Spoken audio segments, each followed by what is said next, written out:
Udah. Bismillahirrahmanirrahim. Assalamualaikum warahmatullahi wabarakatuh. Alhamdulillahirabbil alamin wa bihi nasta'in ala umuri dunya waddin. Asyhadu an la ilaha illallah wahdahu la syarikalah wa asyhadu anna Muhammadan abduhu wa rasuluhu la nabiyya ba'dah. Allahumma salli ala Muhammad wa ala alihi wa sahbihi ajma'in, amma ba'd. Alhamdulillah, Bapak, saudara-saudara sekalian yang dirahmati Allah SWT, kita bertemu kembali dalam rangka belajar hadis Arba'in An-Nawawiyah yang sudah kita pelajari beberapa waktu yang lalu. Kemudian kita lanjutkan setidak-tidaknya, Bapak dan saudara sekalian, ketika kita membaca suatu hadis, makna yang terdalam mulai kita ungkapkan. Karena sering kita sudah mendengar terjemahan hadis yang dibaca sekilas, ternyata bahasan-bahasan ulama ketika membahas lafaz hadis itu teramat luas, ya. Bahkan saya terkadang kewalahan untuk mencari referensi agar supaya mudah dimengerti. Bapak dan saudara sekalian yang dirahmati Allah SWT, sebelum saya menyampaikan hadis Rasulullah SAW dalam kitab Arba'in Nawawiyah, ada satu pertanyaan untuk kita semua. Ini untuk kita semua. Jadi boleh mempersepsikan jawabannya. Nah, jawabannya terserah Bapak. Ada pertanyaan, apakah perjalanan kita dari dunia ini ke akhirat itu perjalanan yang panjang apa perjalanan yang singkat? Tentunya Bapak bisa menjawab perjalanan singkat, bisa menjawab perjalanan yang teramat panjang. Singkat karena memang kita hidup dunia tidak selamanya. Kalau ukuran kita 80 tahun itu teramat singkat kalau diukur waktunya. Tapi kalau diukur tentang waktunya akan kita ampuh teramat panjang. Coba bayangkan bahwa pada ketika kita lahir, kemudian hidup dewasa, kemudian sepuh meninggal, itu perjalanan waktu kurang lebih 80-an tahun atau 90 tahun. Kemudian ketika meninggal, itu bukan langsung akhirat, Pak. Ada namanya barzakh, yaumul barzakh. Itu juga bukan sebentar. Sebentar bagi, ada catatannya ini, sebentar bagi orang yang beriman, yang sudah dikategorikan masuk surga, sehingga seolah-olah dia tertidur cuma sebentar saja. Tapi ada yang beribu-ribu tahun. Coba bayangkan aja ketika meninggal, zamannya Ken Arok itu meninggal. Sampai sekarang sudah berapa ratus tahun gitu. Nah itu terus. Itu barzakh, entah sampai kapan kiamat terjadi. Sesudah kiamat, sudah alam barzakh, kemudian kita masuk ke alam mahsyar. Alam mahsyar juga tidak sebentar, Pak. Di sana ada siksa, di sana ada suasana sesuai dengan amal perbuatan di dunia. Dan ketika itu sudah nanti masuk lagi ke yaumul hisab, begitu yaumul hisab masuk lagi ke menyeberang jembatan. Artinya apa, Bapak dan Saudara? Perjalanan kita itu adalah panjang. Kalau dilihat alam yang akan kita lalui. Yang terbaik bagi kita ketika kita tahu bahwa perjalanan kita itu panjang, maka yang terbaik bagi kita itu adalah mempersiapkan bekal. Kalau Bapak melihat bahwa perjalanannya itu pendek, dapat dipastikan bekal yang Anda bawa, Bapak yang bawa itu pasti sedikit. Saya mau ke Jakarta aja cukup 50.000 cukup. Ya kan? Cukup karena pikiran kita bahwa perjalanan kita itu pendek. Makanya cukuplah bekal itu 50.000 aja cukup pulang pergi. Tapi kalau perjalanan kita itu jauh, kita ke Mekah umpamanya, enggak mungkin kalau 50.000, harus banyak, puluhan juta, kalau perlu ratusan juta. Itu perjalanan, Pak, perjalanan. Bekal namanya, bekal. Nah, bekal kita itu di yaumil akhirah sama seperti perjalanan kita di dalam kehidupan nyata ini. Tinggal kita mempersiapkan jawaban. Apa kita cuman perjalanan yang panjang dan lama atau perjalanan cuman sebentar? Kalau sebentar ya silakan saja, nggak apa-apa. Habis itu selesai, nggak apa-apa. Tapi kita ingin perjalanan itu perjalanan panjang dan memerlukan bekal yang cukup. Ternyata bekal cukup itu nggak cukup, Pak. Itu harus dijaga, bekal ini harus dijaga supaya nggak hilang, supaya nggak kecopetan. Bapak bayangin aja begitu sampai di Mekah, ternyata bekalnya dicopet sama orang, dicolong. Kira-kira gimana itu? Pasti panik kan? Nah, seperti itu. Kita itu juga hati-hati, walaupun punya bekal banyak, tapi harus dijaga bekal itu. Nanti di yaumul akhir itu kalau kita sudah sampai tujuan Mekah umpamanya, kita sampai di akhirat. Nah, bekal amal yang harus kita bawa itu memang banyak, Pak, tapi harus dijaga supaya tidak hilang. Nah, ini yang perlu saya sampaikan Bapak dan Saudara sekalian. Nah, inilah majelis tempat mencari bekal. Nah, kalau kita berpikir bahwa itu perjalanan dan itu harus saya punya bekal, bekal yang terbanyak yang harus kita raih itu adalah ketika dia ada majelis-majelis ilmu. Bahkan di dalam satu hadis sering saya sampaikan, bekal ketika kita ada di dalam majelis ilmu itu enggak usah minta, dikasih. Itu luar biasanya gitu, Pak. Jadi ini yang perlu saya sampaikan Bapak dan Saudara sekalian, agar supaya menguatkan kita bahwa duduk di sini sebentar itu bukan kaleng-kaleng, tapi betul-betul mempunyai nilai yang luar biasa. Ini yang perlu saya sampaikan kepada para jamaah agar supaya lebih sungguh-sungguh dan mencintai ilmu. Nah, berkaitan dengan cinta inilah saya ingin melanjutkan hadis Rasulullah SAW tentang kalimat iman kepada Allah Subhanahu wa Ta'ala. Sampai di sini ada masuk enggak itu perjalanan kita itu ternyata panjang, Pak. Kalau Bapak berprediksi sebentar, ya udah nggak usah banyak bekal, nggak usah banyak bekal, cukup 50.000. Ternyata perjalanannya panjang. Nah, ternyata sampai ke akhirat itu perjalanan teramat panjang. Itu pun Bapak dan Saudara, kalau ini diperluas, apa artinya dijauh lebih diperdalam, itu banyak sekali. Ada bekal banyak, bekalnya harus dijaga. Nah, di sana bekal yang itu masih terkunci rapat, Pak. Bekal yang kita bawa itu ada di dalam kontainer semua. Ada kuncinya. Ada kuncinya. Kuncinya apa? Supaya kita itu bekal adalah ikhlas lillahi ta'ala, bukan karena apa-apa, bukan ngaji, bukan karena supaya ini, supaya itu atau apa sajalah. Bekalnya itu adalah kuncinya adalah ikhlas. Ternyata kita punya amalan yang banyak, sholat banyak, itu banyak. Ternyata begitu kuncinya dibuka, isinya kosong, Pak, zong. Ternyata apa? Enggak ada keikhlasannya, bukan karena lillahi ta'ala. Jadi prosesnya panjang.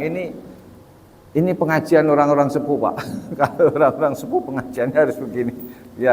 Biar ada kesungguhan, biar ada kehati-hatian dalam beramal maupun dalam menjaga amal kita. Banyak sekali Bapak dan Saudara sekalian cara menjaga amal. Dalam hadis disebutkan tidak boleh ngomongin orang, tidak boleh nyakitin orang. Nah, itu pokoknya akhlak yang baik lah. Akhlak yang terbaik atau akhlak yang mudah, itulah cara kita menjaga amal. Ikhlas. Sampai di sini sudah ini ya.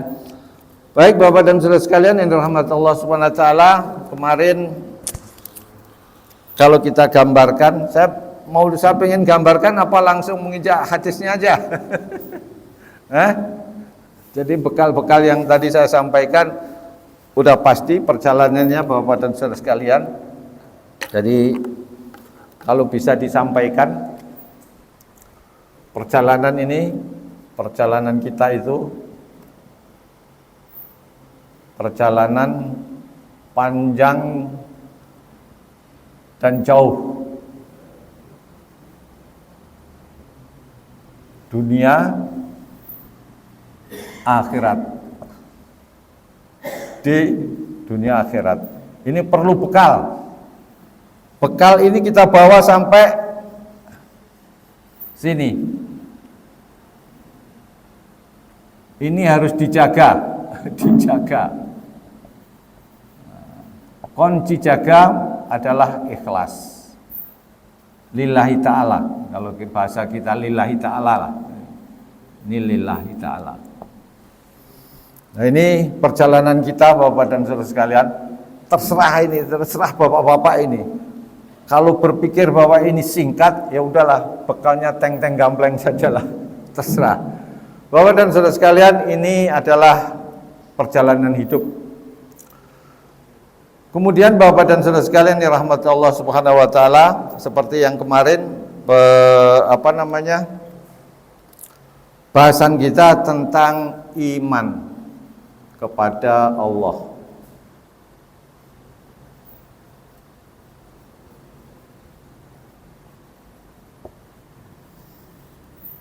Ini bahasan kita masih tetap iman kepada Allah. Maka ini kenapa saya ini, karena itu iman kita kepada Allah, lillahi ta'alanya itu.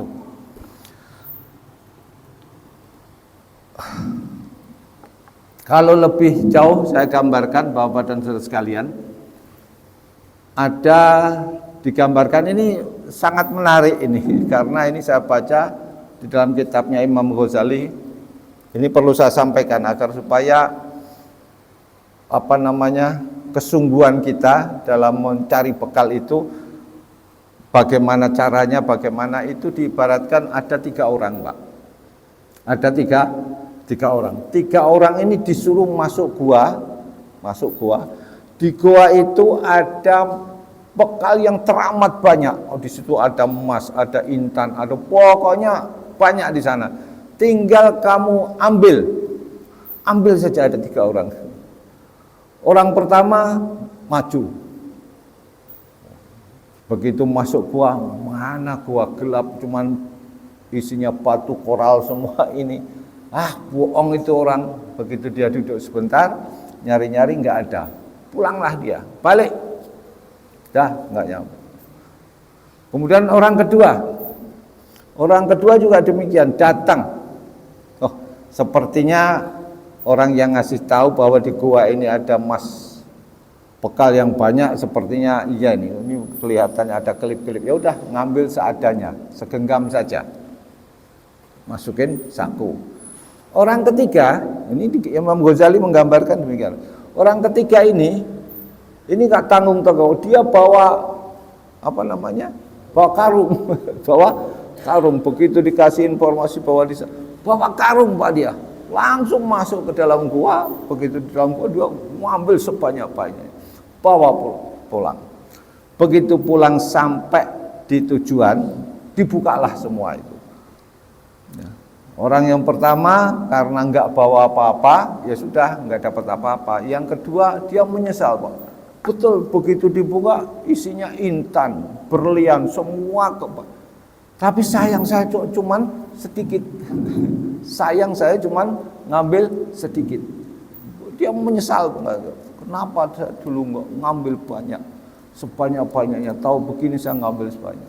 Nah, orang yang ketiga inilah mau ambil yang sebanyak-banyaknya, kemudian dia begitu sampai itu dibuka, ternyata itu dia merasa puas. Nah, ini gambarannya Bapak dan kita ini.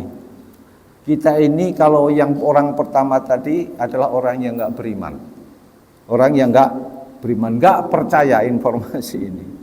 Pokoknya dia nggak udah, maka dia menyesal sesal-sesalnya.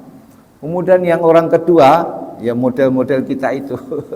Dikasih baca Quran itu anunya banyak, ininya sholat, taklim, ya udah, ya, seininya aja lah, sesempatnya, nggak ada kesungguhan, nggak ada gregetnya, ya udah ngambil mana-mana aja lah.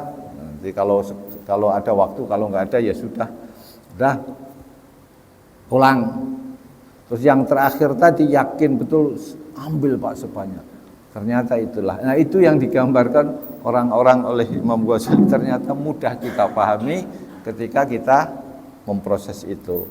Nah, inilah Bapak dan Saudara sekalian gambaran yang perlu kita pahami. Ternyata itu kita itu bentuknya di mana Pak kira-kira? Di yang ketiga atau yang pertama atau yang kedua? Kayaknya aja. Kayaknya gimana Pak? Pak Nanang, gimana Pak Nanang? Sampean pilih yang mana? Sepertinya kita ini model, model kita itu yang kedua tadi. Setuju nggak Pak? Setuju. Kita ini model yang kedua tadi itu. Yes, pokoknya senyampainya aja lah gitu. Ya Pak Ruki ya? Oh Pak Ruki, suruh apalin yang bener Pak Ruki. Nyampainya Pak, pokoknya nggak sungguh-sungguh. Baca Quran kalau hafal Pak itu oleh Siti Aisyah disebutkan orang-orang yang mahir baca Quran itu nanti dikumpulkan dengan para malaikat dan orang-orang yang mahir baca Quran Pak. Orang yang baca Qurannya. Nah inilah Bapak dan Saudara sekalian dirahmati Allah Subhanahu Wa Taala. Preambel saya agak panjang karena memang saya berpikir kenapa semakin tidak ada girah kita kepada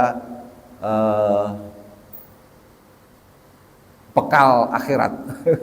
Seolah-olah bekal akhirat itu cuman berita-berita kosong. Ternyata itu Bapak dan Saudara sekalian, ini yang perlu harus kita pahami, yang harus kita perlu pahami mana saja ya.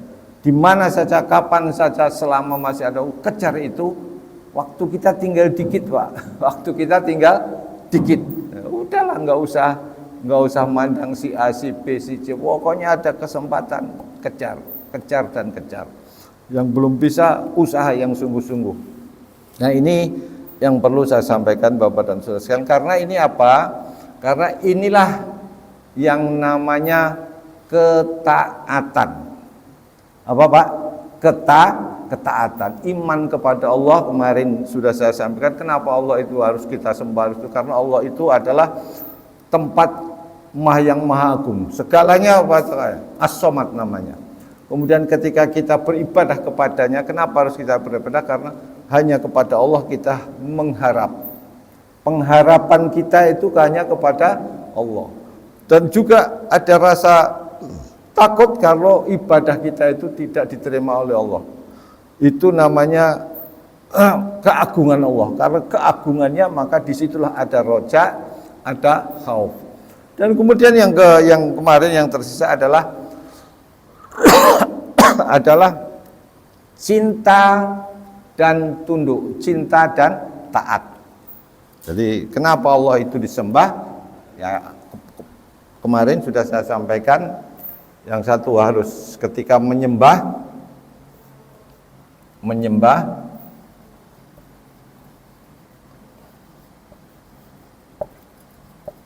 maka komponen yang harus ada dalam kita menyembah itu adalah roja, harapan, kemudian takut atau khauf, takut nggak diterima, kemudian yang kedua adalah cinta, kemudian yang adalah tunduk atau taat.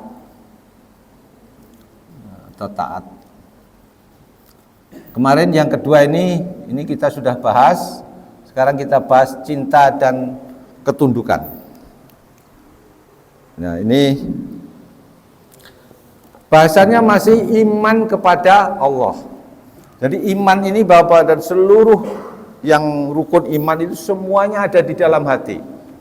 Maka betapa sulitnya ketika kita ukur hati. Susah itu. Susah Pak. Tapi setidak-tidaknya kita punya gambaran.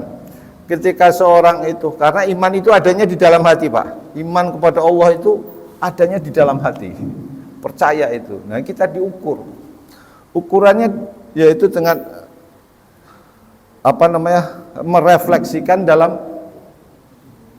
yang terlihat, zahir. Kalau menyembah ya sholat tadi, ya sholat itu setidak-tidaknya ada ini. Harus ada roja, harus ada khauf, harus ada cinta. Cinta itu harus, Pak. Kalau nggak ada cinta, maka hambanya menurut Ibnu Qayyim al-Jauzi nggak sempurna dia penyembahannya. Nggak ada cinta, adanya cuma tunduk doang, ngikutin aja, tapi nggak ada rasa senang. Sholat sih sholat, tapi nggak ada rasa sembuh. Sholat lagi, azan lagi, nggak ada rasa getar cinta, itu nggak ada. Maka ibadah seperti itu nggak sempurna namanya. Penghambaannya tidaklah sempurna, tidak sempurna sama.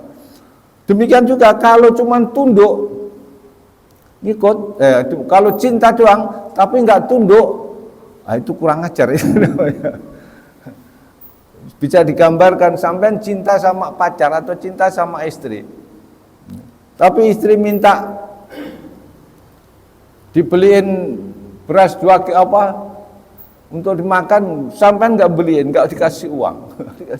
Kira-kira kalau nggak taat gitu, sebel nggak, Pak? Pasti sebel. Pokoknya kalau udah dibeliin tapi umpamanya kalau cuma tunduk tapi taat tapi tidak cinta, ngasih uang dilempar, nyoh. Saya kasih tuh, nyoh. Dilempar. Kira-kira kita suka enggak? Tidak suka. Nah, seperti itulah gambaran hati itu, kira-kira gejolaknya seperti itu. Gejolaknya seperti itu. Kalau tunduk enggak cinta, juga enggak nyaman, ya, enggak nyaman. Wis pokoknya taat tapi sambil itu tadi enggak ada ngersulo, bahasa Jawanya ngersulo, ngegerutu. Karena enggak ada cinta, Pak. Asli itu sholat lagi, walaupun tetap sholat. Ya. Kemudian ada cinta tapi nggak tunduk, cuman ngomong doang, cuman gombalin ya, nggak ada. Itu dua-duanya harus seimbang. Inilah yang disebut menyembah itu, Pak. Jadi menyembah itu. Jadi betapa kalau kita ukurannya itu adalah ukuran tazkiyatun nafas, bersihnya hati, betapa beratnya kita untuk melaksanakan beribadah kepada atau menyembah kepada Allah Subhanahu wa taala. Bapak dan Saudara sekalian, ini tentang penyembahan. Pak, ada semuanya di dalam Al-Qur'an ada. Ini saya catat ada beberapa ayat yang mesti harus kita sampaikan, Bapak dan Saudara sekalian. Ya, di dalam ayat dalam hal cinta, ya, dalam hal cinta ini Allah menggambarkan tentang cinta ini dalam surat Al-Maidah ayat 54 ada, kemudian Al-Baqarah 165 ada. Jadi 165 itu di sana disebutkan di dalam surat Al-Baqarah 165. Ini panjang sekali. Kemudian ayat Al-Maidah 54, wa minan nasi may yattakhidhu min dunillahi walladzina amanu asyaddu hubban lillah. Jadi perspektif dalam ayat Al-Maidah 54 itu orang yang dikatakan cinta kepada Allah itu adalah orang yang beriman. Cukup sederhana. Kalau kita itu sudah iman kepada Allah, itu adalah cinta. Tapi kalau di luar tidak beriman, Al-Maidah 54, wa minan nasi may yattakhidhu min dunillah, dan sebagian manusia itu ada yang mencari atau mengambil selain Allah itu adalah Tuhannya. Walladzina amanu asyaddu hubban lillah, dan adapun orang-orang yang beriman itu adalah yang mana? Yang 100, yang 54. Yang limpat. Coba dilihat nanti, coba dilihat. Ini saya lihat kutipannya wa minan nasi mayattakhidhu min dunillahi walladzina amanu asyaddu hubban lillah. Surat Ali Imran ayat salam hal ketundukan. Ali Imran 132. Ali Imran 132. Kemudian surat An-Nisa 14. Surat An-Nisa 14 itu ketundukan. Dari ketundukan itu di sana disebutkan surat An-Nisa ketundukan ya, benar An-Nisa 14. Kemudian Bapak dan Saudara sekalian yang dirahmati Allah, nanti bisa dicek anunya apa suratnya coba Pak ini yang tadi. Al-Maidah 54. Wa minan nasi may yattakhidhu min dunillah walladzina amanu asyaddu hubban lillah.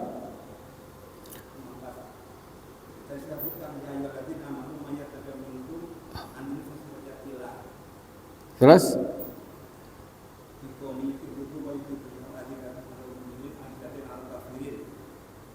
nggak ada kubalilahnya, nggak ada. Kalau yang ini ayat berapa ya? Serat apa?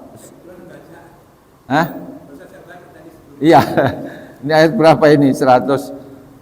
Coba dicari itu. Wa minan nasi may yattakhidhu min dunillah. Mungkin salah kutip saya. Walladzina amanu asyaddu hubban lillah.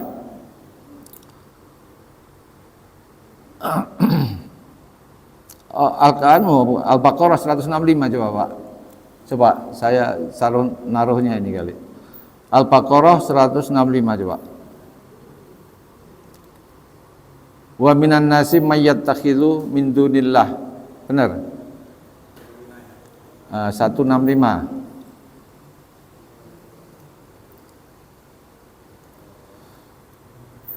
Ya, sambil ngecek bahwa dan saudara sekalian yang dirahmati Allah Subhanahu wa taala, ini di dalam penjelasan Al-Qur'an, nah, ya, berarti salah letak saya. Di dalam Al-Qur'an itu Al-Baqarah 165 itu wa minan nasi may yattakhidhu min dunillahi walladzina amanu asyaddu hubban lillah. Ini Al-Baqarah ya 165. Saya letak ini saya menyampaikan. Kemudian yang kedua, Bapak dan Saudara sekalian yang dirahmati Allah Subhanahu wa taala, cinta ini masih membahas cinta ini. Cinta itu di dalam kehidupan kita memang diberi oleh Allah Subhanahu wa taala fitrah, naluri cinta itu ada.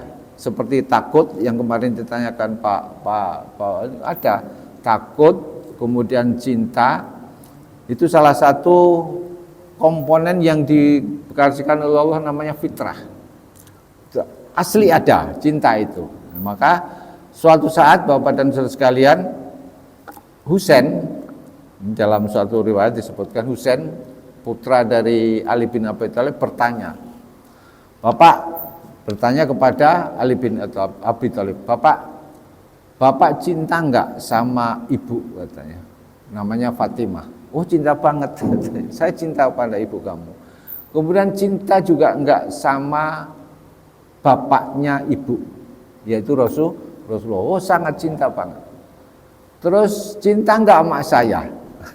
Cinta. Terus akhirnya ada pertanyaan yang Ali bin Abi Thalib kaget. Kok bisa Bapak ngumpulin cinta banyak banget? Terus gimana itu caranya? Nah, cinta kepada anak itu beda, cinta kepada istri beda, cinta kepada keluarga beda. Semuanya terkumpul dalam cinta. Maka Bapak dan Saudara sekalian, apa jawaban Ali bin Abi Thalib? Semuanya itu cintanya karena Allah Subhanahu wa ta'ala. Cinta prioritasnya itu dinamakan cinta kepada Allah.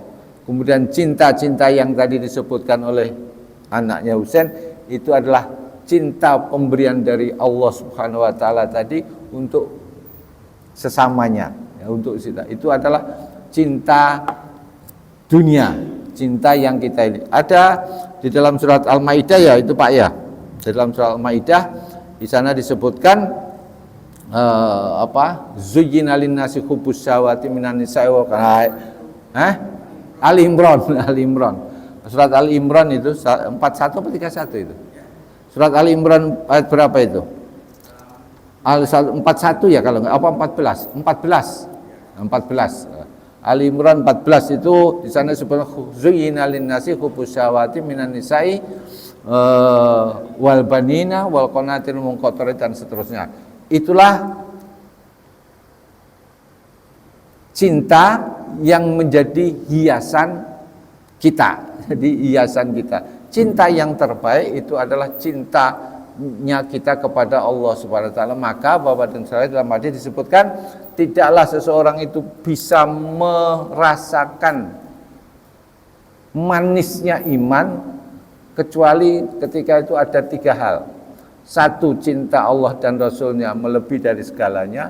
Kemudian yang kedua adalah cinta atas sesamanya karena Allah. Dan kemudian jihad fi sabilillah.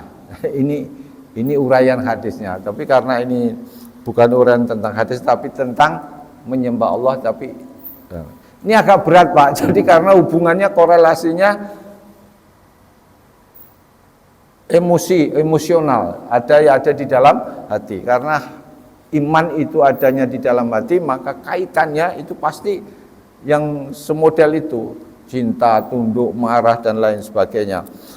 Ini Bapak dan Saudara sekalian yang dirahmati Allah Subhanahu wa taala, hadis tentang iman kepada Allah, menyembah kepada Allah, la ilaha illallah, kita selesai bahasan ini. Besok adalah iman kepada malaikat dan juga iman kepada Rasul.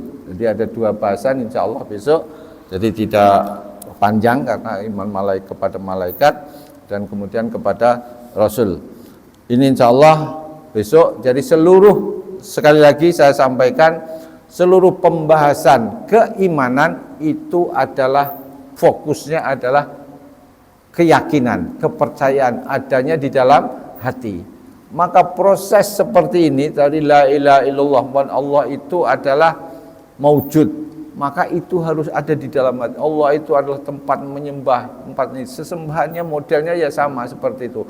Ada rasa takut, ada rasa harap, ada rasa cinta, ada rasa taat, semuanya itu fokusnya adalah hati. Ketika hati itu tidak kuat, tidak kokoh dalam mengimani ini, maka ya digambarkan oleh tadi siapa? Imam Ghazali ataupun Ibnu Qayyim al-Jauzi menggambarkan secara jelas itu. Kalau udah dibilangin nggak percaya di sana itu banyak bekal nggak mau ambil, udah akhirnya ternyata ya itu sesal kemudian. Ya inilah Bapak dan Saudara sekalian yang dirahmati Allah Subhanahu wa taala, kajian kita tentang iman kepada Allah Subhanahu wa taala. Kalau bahasanya kalau mau bahas enggak selesai Pak, ini panjang dan teramat panjang. Mungkin ada pertanyaan sampai di sini Bapak dan Saudara sekalian yang dirahmati Allah Subhanahu wa taala. Jadi saya mengharapkan kepada seluruh jamaah tentunya, tapi setidak-tidaknya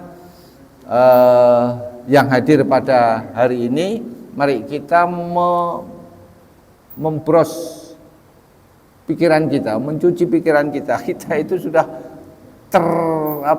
terdoktrinasi tentang hubbus syahawati minan nisa, kecintaan kita kepada dunia. Nah, sekarang sudah mulai saatnya itu kita cinta pada Allah dan Rasulnya. Caranya bagaimana? Caranya seperti tadi digambarkan oleh Imam Ghazali maupun Ibnu Qayyim al-Jauzi. Jadi kalau ibadah itu nggak ada rasa cinta Pak, itu kita aja kalau nggak ada rasa cinta sebel, tunduk tapi nggak ada cinta sebel, ada cinta tapi nggak tunduk juga empet.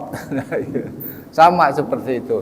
Nah ini mumpung masih kita diberi kesempatan Bapak dan Saudara sekalian yang rahmat Allah Subhanahu wa taala, seperti yang digambarkan, raih sebanyak-banyaknya, sekuatnya kalau perlu, sekuatnya, dan supaya ada kesempatan sedikit kejar. Khususnya Bapak dan Saudara sekalian yang dirahmati Allah Subhanahu wa taala, khusus untuk santri-santri lansia ya, santri-santri lansia harus kejar itu. Nggak usah ngeresullah, nggak usah. Pokoknya kejar sebanyak-banyaknya, sekuatnya. Mungkin itu ada pertanyaan mungkin barangkali dari Bapak. Bentar lagi kita memasuki waktu Isya. Sebelum ada pertanyaan mungkin ada tambahan atau yang lain, silahkan. Bismillahirrahmanirrahim. Salah satu di antaranya batas minimal kita itu kategorinya cinta kepada Allah dan mengerjakan yang wajib-wajib, kewajiban sholat wajib 5 waktu, pokoknya puasa wajib, zakat wajib, yang wajib ini batas minimal harus. Nah, kalau dikatakan mencintai, nah itu sudah mulai menginjak kepada sunnah Rasul, berpakaiannya, kemudian cara makannya, cara tidurnya, pokoknya seluruh aspek itu, kemudian sholatnya, yang sunnah-sunnah itu ya, diperbanyak. Itu namanya zikirnya, itu semuanya adalah menggambarkan adalah cinta kepada Allah Subhanahu wa Ta'ala. Jadi prosesnya untuk kita memang susah Pak ya. Kita itu orang awam, orang bodoh, orang nggak ngerti agama. Jadi ya baru tahu, baru terinformasikan sekarang ya. Kita berusaha aja minimal setidak-tidaknya apa yang disampaikan oleh Imam Ghazali itu kita kejar ya, kita tahu sama-sama pengetahuan kita sama, ngaji sama. Pokoknya kalau namanya majelis ilmu itu pasti luar biasa pahalanya. Kenapa kita nggak mau? Nah itu seperti gambar orang, lah ngapain? Nggak udah masuk. Kita sudah masuk, nggak ada greget untuk nanti nyari yang sebanyak-banyaknya tadi. Cuman ya sudah lewat saja. Padahal majelis ilmu kan luar biasa. Bukan hidayah. Itu karena tadi informasi yang itu karena nggak ada tadi rasa cinta dan tunduk taat tadi ini. Nah, inilah Bapak dan Saudara sekalian yang rahmat Allah, mudah-mudahan saya berdoa, saya juga ingin seperti yang digambarkan oleh Imam Ghazali ya.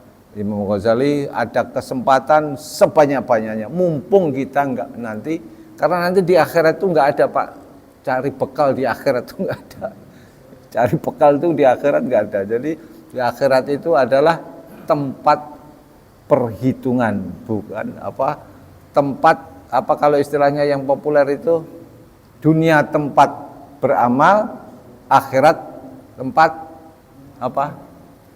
pertanggungjawaban apa istilahnya itu yang populer. Mungkin itu Bapak dan Saudara sekalian yang dirahmati Allah Subhanahu wa taala. Untuk itu saya sekali lagi saya sampaikan, mari mumpung masih diberi kesempatan, kesehatan ini kita berniat dengan sungguh-sungguh. Sudah sering saya sampaikan, kita itu bukan yang nggak mau, tapi tidak ada kesungguhan, ya, tidak ada kesungguhan di dalam diri kita, ya, himmah, ghiroh, kalau bahasa ini ghiroh, kecemburuan itu tidak ada. Oleh karena itu saya mohon kepada Allah, saya juga enggak kepingin, karena itu memang semuanya Allah. Ada gambaran, saya ingat ini gambaran ini. Ada tongkat kayu nyender di tiang masjid ini. Ada anjing. Ini anjing Pak. Anjing itu ternyata nggak takut itu sama tongkat kayu itu. Anjing nggak takut itu. Tapi begitu tongkat itu dibawa Pak Eri, begitu diginikan, anjingnya takut, lari. Artinya apa? Ternyata Bapak dan Saudara sekalian, anjing saja tahu bahwa itu nggak bisa apa-apa, itu barang benda mati, nggak bisa tahu. Tapi begitu digerakkan anjingnya takut. Artinya apa Bapak dan Saudara sekalian? Bahwa kita ini manusia yang tidak mampu apa-apa. kita bisa ke masjid itu semata-mata digerakkan oleh Allah. Ya Allah, jadi jangan sombong. Wah, kalau mentang-mentang udah membaca mentang-mentang. Ya, jadi kita itu keyakinan kita kepada Allah itu anjing aja tahu kalau barang mati itu enggak menakutkan, tapi ketika dia digerakkan maka dia takut. Nah, ketika kita menyadari bahwa la haula wala quwata illa billah, maka kalaulah Pak Ardi bisa ke masjid, itu bukan karena Pak Ardinya yang punya, tapi karena semata-mata Allah Subhanahu wa Ta'ala. Jadi nyimpen amal itu nanti bisa, Pak. Tidak ngomongin orang yang enggak ngaji, tidak ngomongin orang yang ini, tapi setidak-tidaknya kita tahu ternyata Bapak dan Saudara sekalian, kita itu bisa bergerak ke masjid, kita bisa duduk mendengarkan kajian, itu semata-mata karena digerakkan oleh Allah Subhanahu wa Ta'ala, sehingga hati tadi bisa menerima. Jadi seperti makanya saya, kenapa yang sedikit nggak ngaruh, kalau saya nggak ngaruh, mau sedikit mau banyak nggak ngaruh, ya nggak ngaruh. Saya hanya menyampaikan, tapi prinsip dasarnya bahwa kita bisa duduk di sini, saya menyampaikan yang demikian itu juga karena Allah Subhanahu wa Ta'ala. Bapak-bapak bisa duduk di sini, bisa mendengar ini juga digerakkan oleh Allah Subhanahu wa Ta'ala, sehingga nyaman hidup itu. Jadi enggak. Mungkin itu sebagai penutup Bapak dan Saudara sekalian, mudah-mudahan apa yang saya sampaikan ini memperkuat hati kita untuk bersungguh-sungguh, untuk kalau bahasa kita bertawajuh. Kalau bahasa ini bertawajuh kepada Allah Subhanahu wa Ta'ala. Semuanya semata-mata karena Allah Subhanahu wa Ta'ala. Demikian kurang lebihnya, mohon maaf. Mari kita tutup dengan doa sesuai dengan keperluan masing-masing. Kalaulah selesai, nanti kita tutup dengan kafaratul majlis. Allahumma anta rabbi la ilaha illa anta.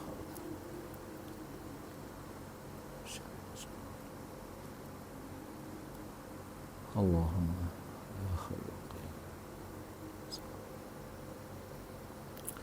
subhanakallahumma hamdika asyhadu an la ilaha illa anta astaghfiruka wa atubu ilaik. Assalamualaikum warahmatullahi wabarakatuh.